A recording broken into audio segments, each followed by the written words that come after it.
La charla toma el nombre, como todos lo sabéis, de la encíclica de Benedicto XVI, Spe Salvi, salvados por la esperanza.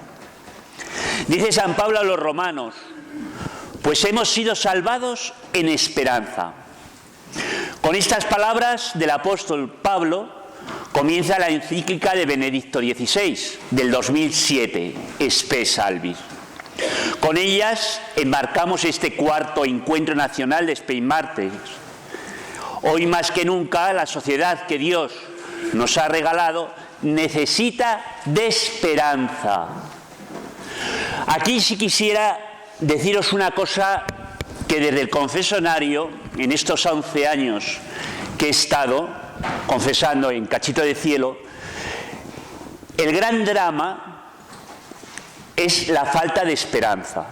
Pero por otra parte, la gente con esa angustia que tiene, y gente creyente y de oración, todos lamentamos aquellos tiempos que se supone que fueron mejores. Ay, si entonces, cuando éramos niños, o nuestros padres o nuestros abuelos, pero no nos damos cuenta de algo que es importante. Tú y yo hemos sido creados por Dios, por medio de nuestros padres, los cuales colaboraron. Y es un acto de amor, de un amor humano y un amor divino. Y Dios en su providencia nos pudo poner en el siglo XVI o ponernos en el siglo XXIV.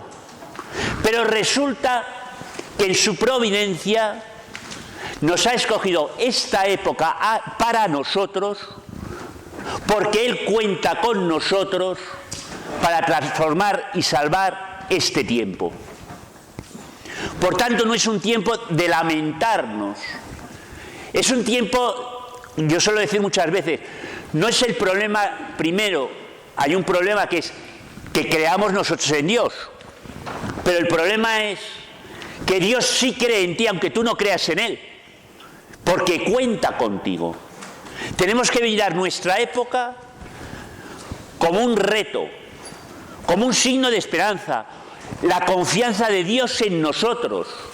Y a esa confianza que Dios nos da a cada uno, que Dios pone en cada uno de nosotros, tenemos que responder de la misma manera, con esa confianza, con la fe.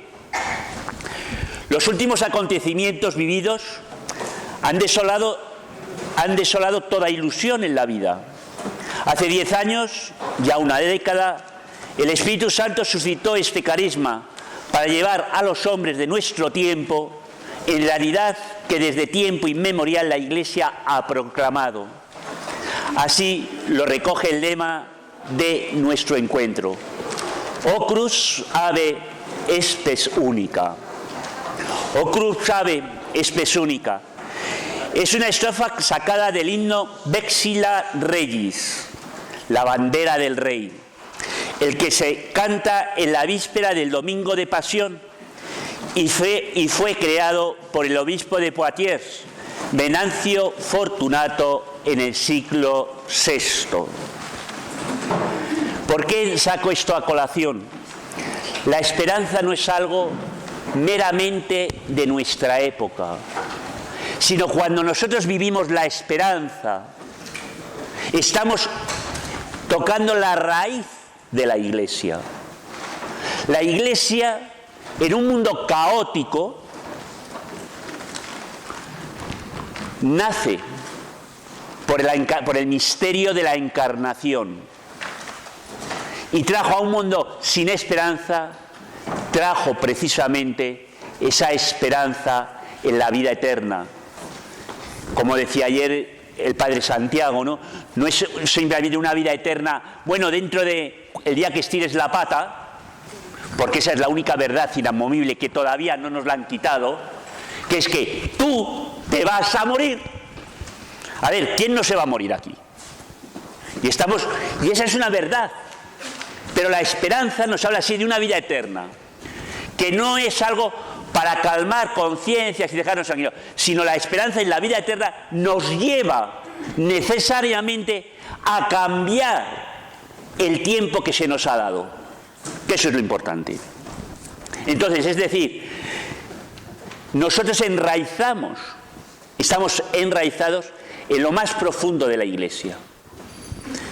Giovanni Pierluigi de Palestrina, 1526-1599, maestro de capilla en varias basílicas romanas, Capella Julia del Vaticano, San Juan de Letrán y Santa María la Mayor y otras, es el autor de la composición de esta obra polifónica más representativa de la Contrarreforma, o mal llamada Contrarreforma, porque la única reforma que puede haber es la conversión real a Jesucristo. Y el problema es que nos han robado el lenguaje y caemos constantemente en esa trampa. La única y verdadera reforma es la conversión a Jesucristo. Lo demás, permitidme decirlo, son gaitas manchegas que no van a ningún sitio. Si tú quieres hacer una revolución, cambiar esa sociedad, lo primero que hay que hacer es conviértete y cree en el Evangelio. Jesucristo es el Mesías, el Hijo de Dios vivo.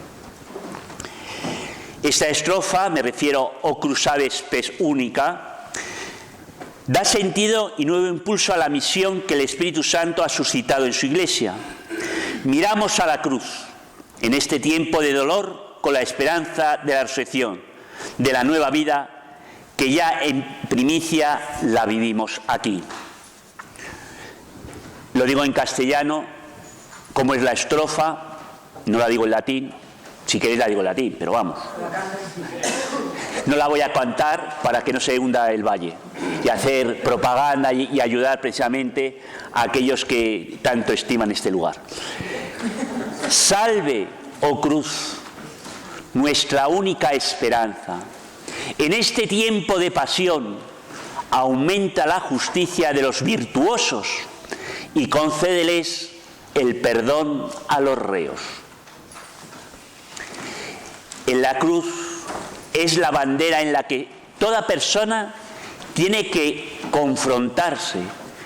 En la cruz es signo de contradicción, donde los corazones toman partido. Así se cumple la profecía de Simeón. Simeón los bendijo y dijo a María, su madre: este ha sido puesto para que muchos en Israel caigan y se levanten, y será como un signo de contradicción, y a ti misma una espada te traspasará el alma, para que se pongan de manifiesto los pensamientos de muchos corazones. Tenemos que aprender, para vivir la esperanza, a confrontarnos con la cruz de Cristo. Recordar el Cristo de Spei Mater, podemos decir, Cristo de misericordia y sanación. Ese Cristo que está clavado en la cruz, que no se baja de la cruz. Cuando hoy todos estamos deseando huir del sufrimiento, Él no se baja de la cruz. Desclava su brazo derecho y no el izquierdo, porque con el derecho te quiere agarrar para que entres en su corazón. Cuando tú te agarras a la cruz, a tu sufrimiento, a tu dolor, puede ser físico, psicológico o espiritual, me da igual, ese sufrimiento que nos descoloca a todos, te abrazas a Él, te estás abrazando a la cruz, y esa cruz está Cristo, y ahí es donde tú te confrontas. Los que habéis visto y habéis abrazado el Cristo el de tamaño real, porque el Cristo pequeñito pues está muy bien porque te agarra el dedo, pero en el otro te agarras a Él y es curioso y está hecho con toda intención. La cabeza, tu cabeza, bueno, excepto la mía, queda a la altura del corazón de Jesús, que está abierto, donde emana la fuente de agua viva. Por eso, un miembro de Spei Mater se confronta y vive de la cruz. Y viviendo la cruz nos ponemos como faro de esperanza para los demás. Porque muchos no saben cómo vivir. No tiene sentido la vida. Y hay cosas que no bastan discursos, como lo que yo estoy haciendo, no basta hablar. Hoy necesitamos testigos, lo decía don Juan Antonio, mártires, testigos de vida, abrazados en la cruz de Cristo. Quien se abraza a la cruz de Cristo, en él mana esa fuente de agua viva. De la cruz de Cristo brota el Espíritu Santo. Recordar, San Juan, en la Pasión, dice al final, Jesús, inclinando la cabeza, entregó su espíritu. Muchas veces lo entendemos y lo hemos visto cuando muere alguien, vemos que echa su último aliento. Pero la palabra espíritu en San Juan llama la atención. No es el espíritu del último aliento. San Juan, cuando habla del espíritu, es el Espíritu Santo. De la cruz brota, nace, se nos entrega el Espíritu Santo. Y hay que estar a los pies de la cruz. A los pies de la cruz con María, para recibir el Espíritu Santo. Hay que estar a los pies de la embarazada, que está con esas angustias, estar al pie de la cruz. Eso nos lo comentaba alguna vez, lo ha comentado María José. Esa es la vocación nuestra, no somos redentores, señores, que tú no vas a salvar a nadie, que ese puesto ya está escogido, que lo tiene Cristo. Y nosotros con María, la Madre de Jesús, al pie de la cruz, para coger el hálito de vida, el Espíritu Santo, pero cuando estamos acompañando a una persona que ha abortado, varón o varón que ha favorecido, o la mujer que ha sufrido en sus propias entrañas ese aborto, esa chica o esa pareja que tiene un embarazo en dificultad, esa hay que estar al pie de la cruz, ahí está Cristo. Esa es nuestra vocación. Pero no estamos simplemente como pasmarotes, como alguno que está aquí, que estáis, parecéis estatuas, dais miedo. Sino que hay que estar transmitiendo a Cristo Jesús. Ese es dar la esperanza. El mismo Jesús, refiriéndose al estandarte elevado por Moisés en el desierto, clamará: lo mismo que Moisés elevó la serpiente en el desierto, así tiene que ser elevado el Hijo del Hombre, para que todo el que cree en él tenga vida eterna. La pregunta sería: ¿me he abrazado la cruz y he elevado la cruz de Cristo en mi vida? Porque a veces la cruz la hacemos como una maldición. Yo algunas veces, nosotros estamos acostumbrados ahora pues a tener en nuestras casas la cruz y hacer cruces bonitas, la llevamos colgada, es muy bonito, ¿verdad? Y todo eso nos parece, bueno, pues está estupendo. Pero como te digan a ti, mira, te vas a colgar al cuello una horca, se te ponen los pelos como escarpias. O vas a llevar, en vez de un anillo con una cruz, vas a llevar una silla eléctrica, que además de vez en cuando te haga ¡tada! Diríamos, ¿estáis locos? ¿No? ¿Qué os creéis que es la cruz? Una cosa de madera muy bonita.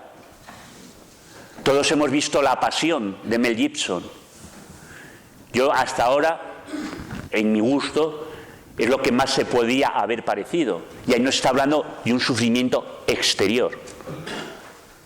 Pero es que esa cruz, ¿cuánta gente en el confesionario, o los que sois consejeros o ángeles, habéis visto a la gente, esos corazones partidos completamente?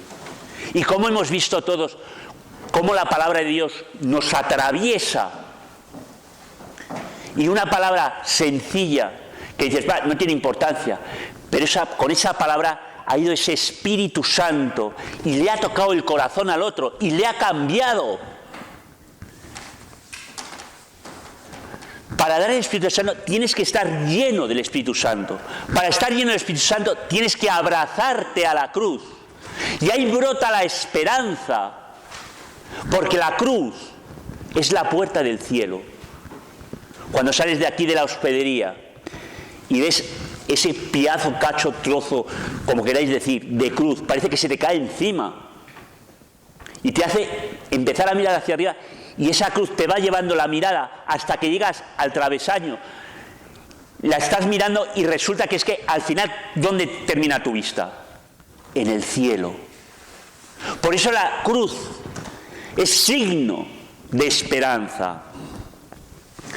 Jesús dirá, entonces decía a todos, si alguno quiere venir en pos de mí, que se niegue a sí mismo, tome su cruz de cada día y me siga. No hay que arrastrar la cruz. Y hay que tener en cuenta una cosa. Decía el padre Mendizábal, Luis María Mendizábal, en los ejercicios de mes, él decía, la cruz, dejaros de tonterías, la cruz no se lleva con alegría. Porque Jesús en la cruz no estaba tocando las castañuelas, se quejaba. La cruz se ofrece antes de que venga, y cuando viene se lleva como se puede. Y cuanto más luchas con la cruz, más descarnado te haces tú, mayor sufrimiento. Pero quien se abraza a la cruz le da un sentido redentor, reparador. Te haces corredentor con Cristo. Vamos a ver, hijos míos, María a los pies de la cruz no dice una palabra, no hace nada, pero no puede haber redención sin Cristo. Pero Cristo escogió una manera de redimir, con la presencia de María. Y si María no está al pie de la cruz, no hay redención. Yo no lo sé por qué lo hizo así. Si alguien lo sabe, que lo diga. Y si no, cuando vayamos al cielo lo preguntamos. No hay problema. Por tanto, en la cruz que sufre, tenemos que estar como María, a los pies, ofreciendo y arrancando esa vida nueva que comienza y transformando. Juan estaba al lado, sufría también, pero María sostenía. Y María hace, en su silencio, en su presencia, que el Espíritu Santo se manifieste en la comunidad que nace en Pentecostés. Nosotros, como María, es nuestra misión, estar al pie de la cruz de aquel que sufre, para que con nuestra presencia y nuestra oración y nuestra oblación, nuestra entrega de sacrificio, o sea, presencia, oración y sacrificio, hagamos que esa persona reciba el don, amor, que es la persona del Espíritu Santo. Esa es la misión de Speimater. Y lo dijo muy clarito, yo creo, ayer don Juan Antonio. Y creo que de eso sabe más que yo. Por tanto, yo no le voy a remendar la plana.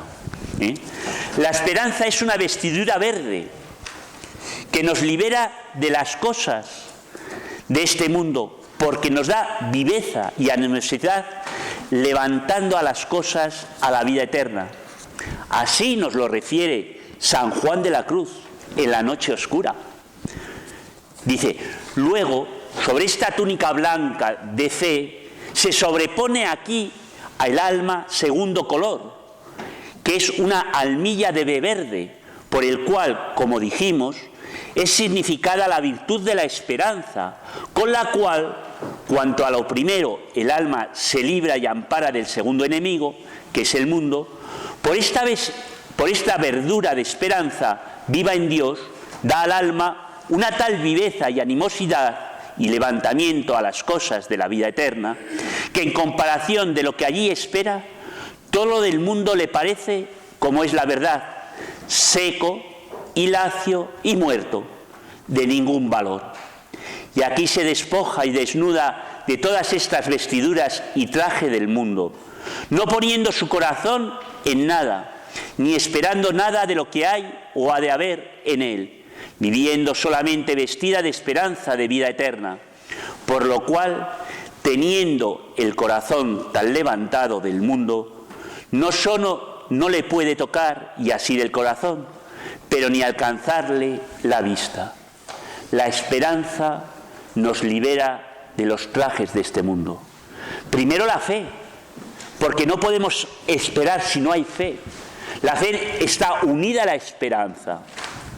En la carta a los Hebreos se une la fe y la esperanza. La fe que nace de un corazón sincero y del bautismo nos impulsa a vivir la esperanza. Acerquémonos con corazón sincero y llenos de fe, con el corazón purificado de mala conciencia y con el cuerpo lavado en agua pura. Mantengámonos firmes en la esperanza que profesamos, porque es fiel quien hizo la promesa. Nuestra esperanza se apoya en la fe. No puede haber esperanza sin fe, no puede haber fe sin esperanza. Y la conclusión ya la veis, es clarísima. Quien tiene fe y vive la esperanza, vive la caridad, no el amor. Prefiero usar la palabra caridad, porque esa palabra, otra palabra que nos la han mancillado. La caridad, que es dar la vida por el otro, es ser siervo de todos. San Pedro, en su primera carta, nos invita a dar razón de la esperanza. Más bien, glorificad a Cristo el Señor en vuestros corazones, dispuestos siempre para dar explicación a todos el que os pida una razón de vuestra esperanza.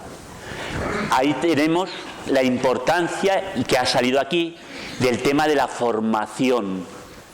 Una formación que no puede ser intelectual, que caemos muchas veces en el intelectualismo. Estamos siempre pensando, no, hay que saber, mirad, hay que vivir. Pero para vivir hay que saber, y para saber hay que vivir. Si no conozco, ¿cómo voy a vivir? Uno, porque apruebe el examen teórico de conducir, no quiere decir que sepas conducir. Tienes que examinarte del práctico, ¿no? Yo cuando hice el examen de conducir, primero empecé las clases teóricas y prácticas a la vez, pero ahora no. Ahora primero la teórica y luego ya vamos a la práctica. Pues aquí hay que unirlo todo. O sea, no podemos hablar del Espíritu Santo si no tenemos oración, si no nos ponemos delante del sagrario. Pero en dos aspectos importantes. La oración tiene dos dimensiones, una objetiva y otra subjetiva. La oración objetiva, que es la que nos da la garantía de que realmente estamos haciendo oración, es la liturgia. Porque la liturgia es Cristo quien ora en nosotros y con nosotros. La misa, la liturgia de las horas. Y esa es realmente la escuela de oración, la liturgia. Pero luego está la oración subjetiva. Todos conocemos lo que es una guitarra. Unos incluso la sabéis tocar. Yo la sobeo nada más. Pero una guitarra, ¿qué es lo que suena? La cuerda. Pero esa guitarra, para oír la cuerda, necesitamos una caja de resonancia, que es el silencio, que es algo hueco, silencioso. Pero si la caja de resonancia no está, la cuerda suena, pero no se oye. Esa caja de resonancia es la oración personal. Nosotros, como he dicho antes, tenemos que estar a los pies de la cruz, con aquel que sufre. Tenemos que orar. Y le digo, esa dimensión objetiva, pero tiene que resonar esa oración litúrgica, esa oración objetiva dentro de nosotros. Y tenemos que ofrecer el dolor del otro y el dolor nuestro. Porque si a uno no le duele el dolor del otro, no sirves para pedir mate. Porque demuestras una cosa, que no tienes corazón. Y Dios tiene corazón. Hay que tener una empatía mínima. Hay que ser humano. Fijaros cómo Jesús llora ante la tumba de Lázaro. Sabe que lo va a resucitar, pero él llora, manifiesta el sufrimiento y el amor. Dice el apóstol, lloraba y cuánto lo quería. No seamos impávidos. No seamos, fijaros, si miráis la cruz de aquí del valle, claro, todo ese mole de hormigón pone los pelos de punta. Menos mal que por la parte delantera se ve a María la Dolorosa con el cuerpo de Cristo. ¿Qué es lo que suaviza la cruz? ¿La presencia de Cristo? Si Cristo está en nosotros, podremos ayudar y acompañar, ser cirineos, como Jesús es cirineo nuestro. La esperanza brota de la fe, como hemos visto anteriormente. Dar razón de la esperanza es dar razón de aquello que creemos. Cuando damos testimonio, glorificamos a Dios y cumplimos el fin para el cual el hombre ha sido creado, como nos dice San Ignacio. El hombre es criado para alabar, hacer reverencia y servir a Dios nuestro Señor, y mediante esto salvar su ánima. ¿Os habéis dado cuenta esta mañana los salmos que nos ha presidido el Padre Fidel? Todo es alabanza. Esa es la misión nuestra. Nosotros, el hombre, no solo tiene que alabar por sí mismo, sino tiene que alabar por toda la creación, por la huella de Dios, por alegrarse de que Dios es Dios. Y eso se ha reflejado precisamente en los laudes de esta mañana. La alabanza a Dios. Cuando uno lo vive, lo transmite. El cristiano se presenta ante el mundo pagano con un futuro cierto. La experiencia de otras religiones, el hombre se siente lleno. El hombre la siente llena de contradicciones. El hombre era abocado a un sinsentido en su vida. Así lo podemos ver en los cultos animistas y los cultos de los dioses griegos y romanos, que situaban al hombre a merced de su capricho. El futuro del hombre estaba a merced de unos dioses tiránicos. No hago un comentario, porque eso de los dioses tiránicos los tenemos muy cercanos, pero no pensad lo que queráis. En los tiempos en que vivimos, de neopaganismo, volvemos a esta situación. Hoy todos sabemos cómo ha crecido la superstición, los brujos, las apostasías y muchas más cosas. Podemos decir con verdad que se nos ha arrebatado el futuro. Llama la atención cómo el índice de suicidios ha aumentado. Y lo más alarmante es en los niños. Las jóvenes no tienen esperanza, no hay futuro. Y eso es lo que nos da el paganismo. Y nosotros, en este mundo pagano, tenemos la llave de la esperanza, el sentido de la vida. Y si nosotros no lo damos, somos unos traidores. Traicionamos a Dios y a los hombres.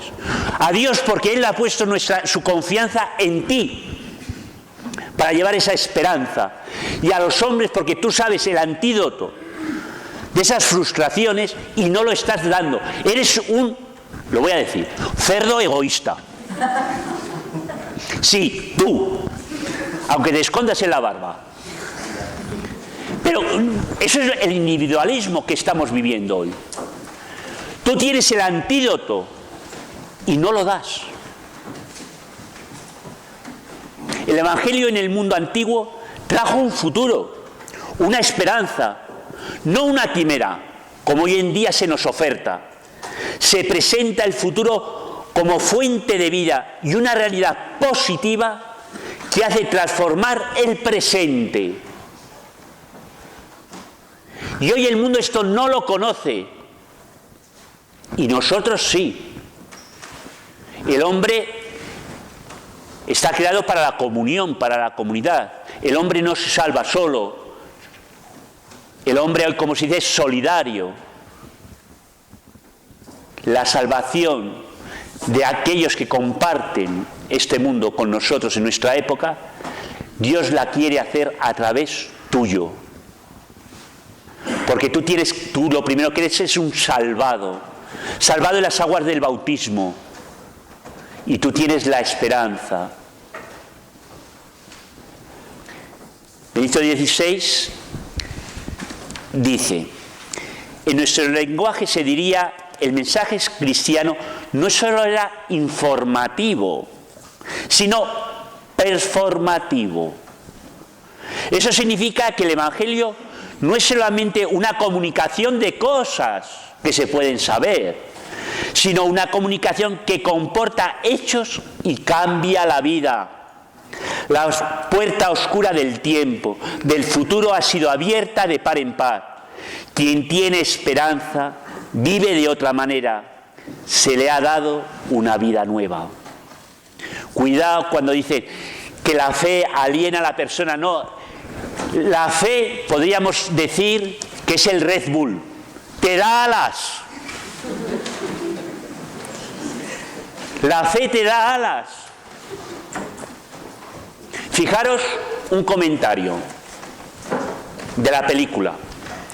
Y no hemos podido comentar, pero en la película, cuando Gadi lo ponen en la ventana, que es el ángel que va a hablar, ¿qué le han puesto? Unas alitas que están moviendo. Y la gente, ¿qué es lo que pregunta siempre? ¿Pero tiene alas? ¿Os acordáis? Las alas son la fe.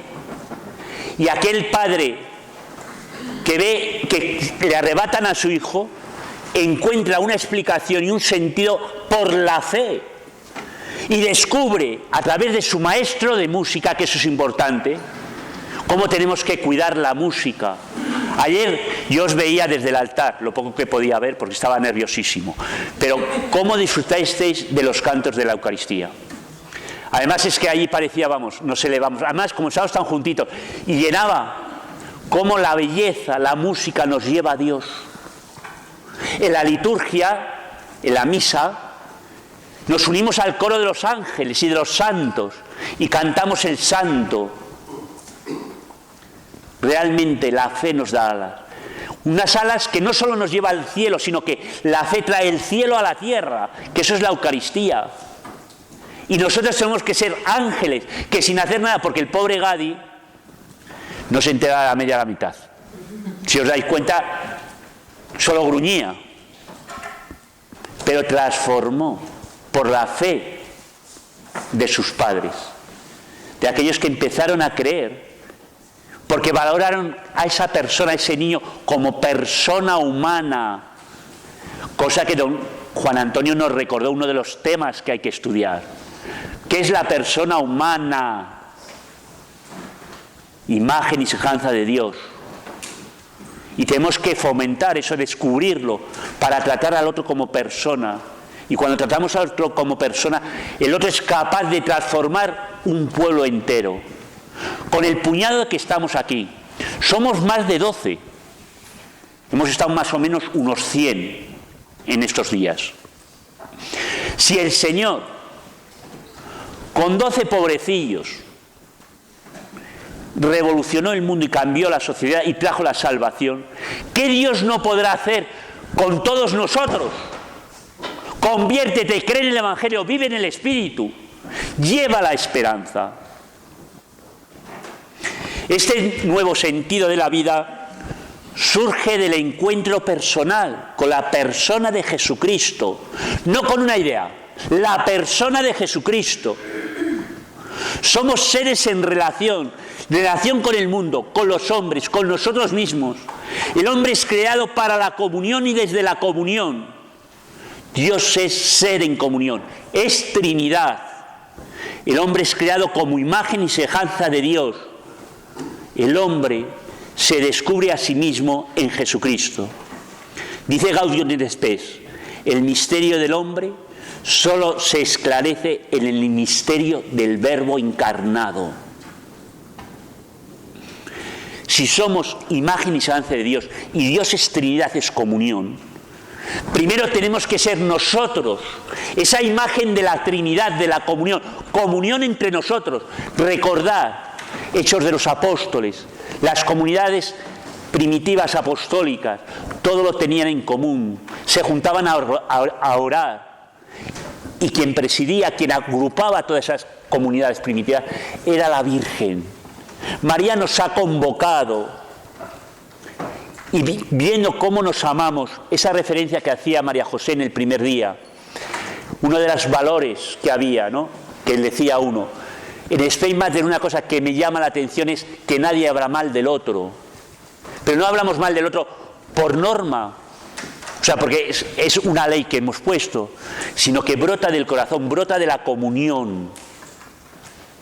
Y ahí es donde otros pueden acercarse y encontrar esa salvación, esa acogida que se hace desde los teléfonos, esa acogida personal, porque nosotros en Spain Matter nos sentimos a la vez acogidos. Damos a Dios porque estamos en Dios.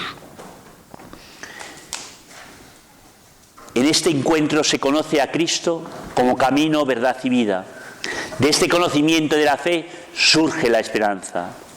El encuentro con el Señor, de todos los señores, el encuentro con el Dios vivo y así el encuentro con una esperanza más fuerte que los sufrimientos de la esclavitud y que por ello transformaba desde dentro la vida del mundo. Esta relación con el Dios de la vida nos abre las puertas a la vida eterna. Ese mundo se concibe como una peregrinación que tiene una meta, el cielo. Esta es la esperanza que nosotros cristianos presentamos a una sociedad sin un sentido de la vida. Este camino del hombre no lo hace solo. Somos acompañados y guiados por el buen pastor, que da la vida por las ovejas y nos guía con su vara y su cayado, como dice el Salmo 22. El verdadero pastor es aquel que conoce también el camino que pasa por el valle de la muerte, aquel que incluso por el camino de la última soledad, en el que nadie me puede acompañar, va conmigo, guiándome para atravesarlo. Él mismo ha recorrido este camino, ha bajado al reino de la muerte, Él ha vencido y ha vuelto para acompañarnos ahora y darnos la certeza de que con Él se encuentra siempre un paso abierto. Saber que existe aquel que me acompaña incluso en la muerte y con su vara y su cayado me sosiega, de modo que nada temo. Era la nueva esperanza que brota en la vida de los creyentes, dice el Papa Benedicto. Acoger a Cristo como el Hijo de Dios es creer en aquel por el que fue enviado.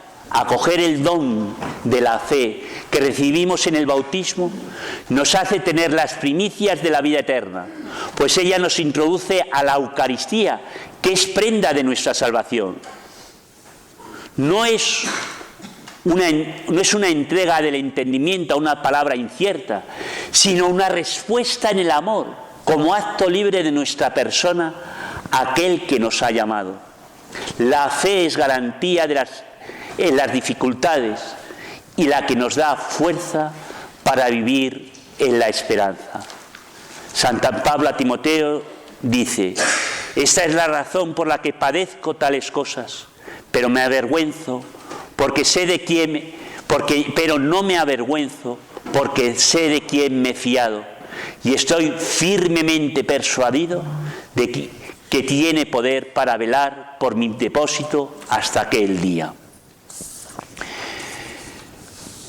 Vamos a ver un poco, o a esbozar simplemente, para ir terminando. Si vete preparando, lo voy a apuntar simplemente. ¿Pasa ahí? Vamos a ver dentro de un ratico una parte de una película, vamos a ver con eso. Pero mientras lo preparan, vamos a ver, el Papa Benedicto nos da unas 3 claves para crecer en la esperanza. Dice: la oración, escuela de la esperanza. Por eso he estado insistiendo en esa relación. La oración es una relación personal. Cuando ya nadie me escucha, Dios todavía me escucha. Cuando ya no puedo hablar con ninguno, ni invocar a nadie, siempre puedo hablar con Dios. Si no hay nadie que pueda ayudarme, cuando se trata de una necesidad, una expectativa que supera la capacidad humana de esperar, Él puede ayudarme. Eso a nivel personal.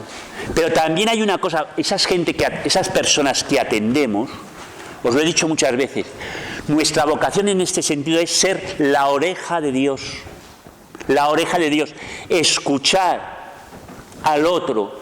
No porque nos interese lo suyo, sino porque Dios escucha a través nuestro Y si Dios escucha, la palabra que le respondamos no será la palabra nuestra, sino Dios que hablará en nosotros.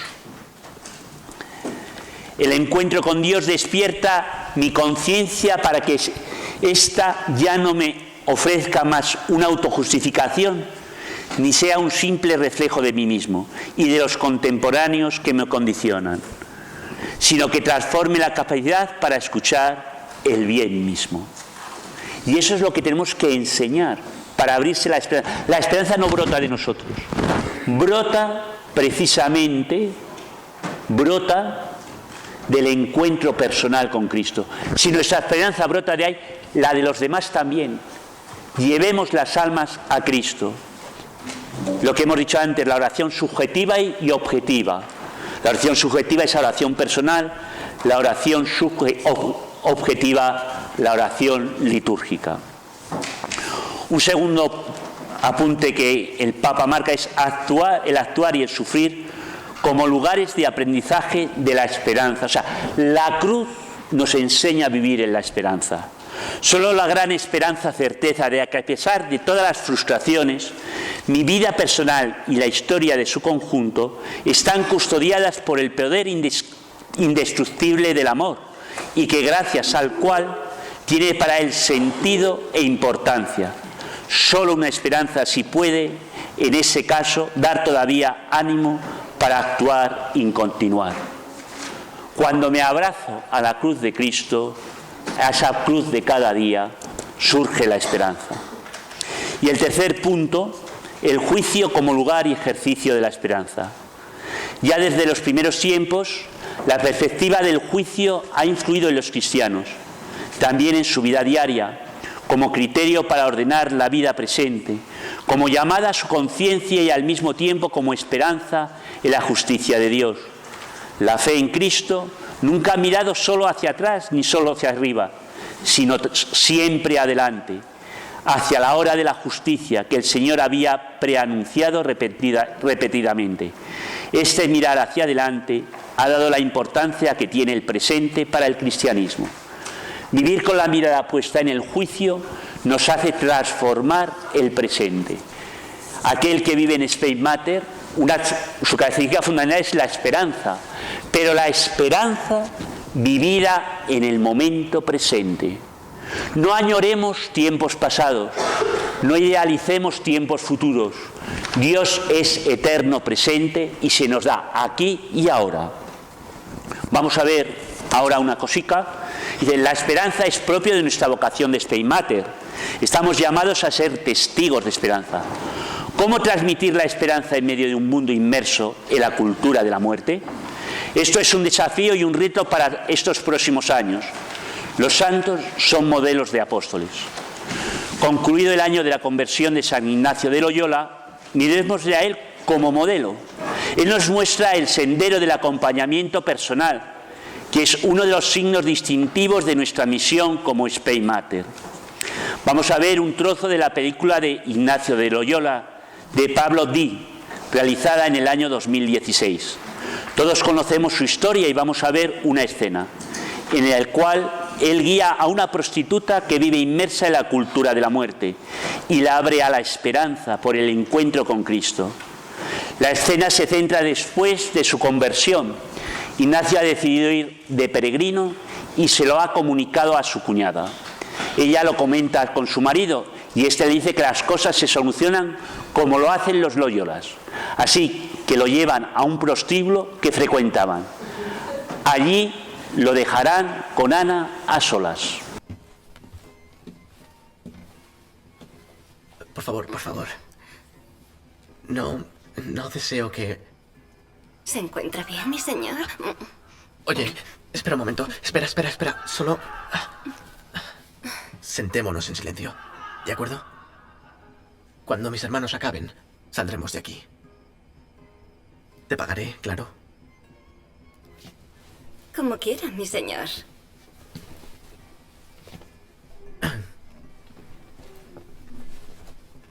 ¿Hace mucho que te dedicas a esto? Bastante. Usted fue mi tercer cliente de aquellos tiempos, no sé si lo recuerda. ¿Te tratan bien aquí? Mejor que en mi casa, no puedo quejarme. ¿En tu casa? Mi padre era un borracho y mi madre una prostituta. Y los dos me pegaban. Pero ya no me acuerdo de eso. Ah, lo siento mucho. Tuvo que ser muy duro. Todo cambió mucho cuando murió mi padre. Al llegar aquí no tenía ni para zapatos. Ahora al menos puedo ahorrar un poco. Hago vestidos. Ujú. ¿Has hecho este vestido? Sí. Ah, es muy bonito. Gracias. Algún día me iré de aquí. Me gustaría ser costurera. O algo... Algo que sea respetable. Es mi sueño. ¿Por qué no empiezas ya? ¿Que empiece ya? Sí. Sí, ¿por qué no?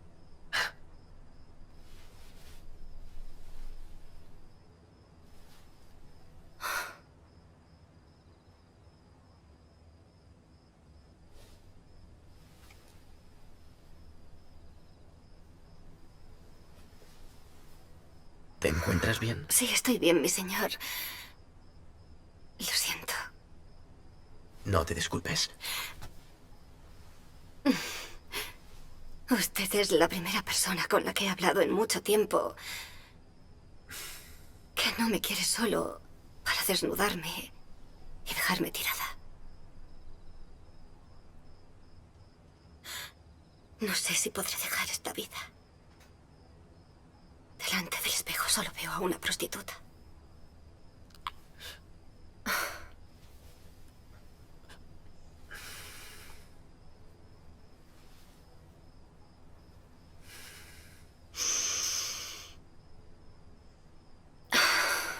¿Cómo te llamas?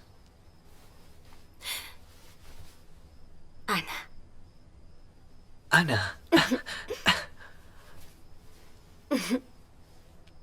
¿Sabías que la madre de la Virgen María se llamaba Ana? He oído hablar de ella. ¿Y que algunas de las mujeres más cercanas a Jesús eran prostitutas? Ajá.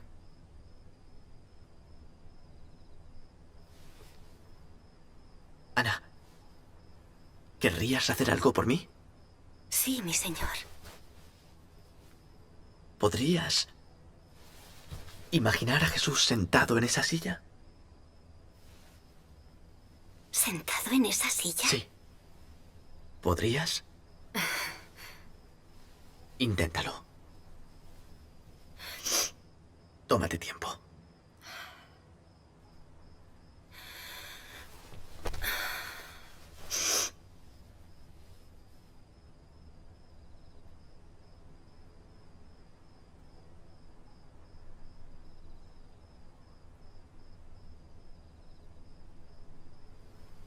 Él me está mirando. Y me está sonriendo. Es una sonrisa muy agradable. Su mirada es tan profunda que siento que lo sabe todo de mí.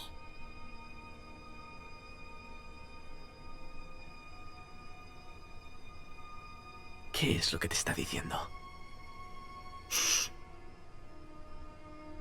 Me está diciendo que me entiende.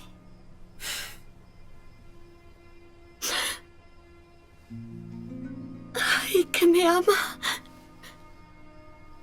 Que no le importa de dónde vengo, sino solo hacia dónde voy.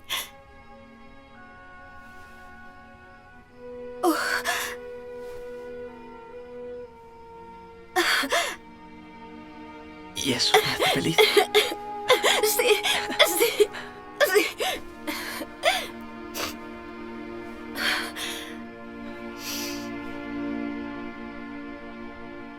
Simplemente yo creo que merece la pena que esto pues lo reflexionéis. Merece la pena ver la película entera, ¿eh? Este diálogo es muy bonito. ¿Habéis visto que este verano nos hemos hinchado de pelis? Bueno, entonces, simplemente apuntaros varias claves para terminar. San Ignacio lo primero que ha tenido es la conversión. Ya ha pasado todo lo de Pamplona. Ya ha tenido ese encuentro personal con Cristo. Y entonces va a un lugar que ya había visitado porque fue el tercer cliente de Ana. Y ella es un hombre nuevo. El encuentro con Cristo me transforma la vida. Y no tiene reparo en ir allí. Baja a los infiernos, como decimos muchas veces, a rescatar. Pero ya no en su nombre. Y si os dais cuenta, la escena es un poco lenta. Hay muchos silencios.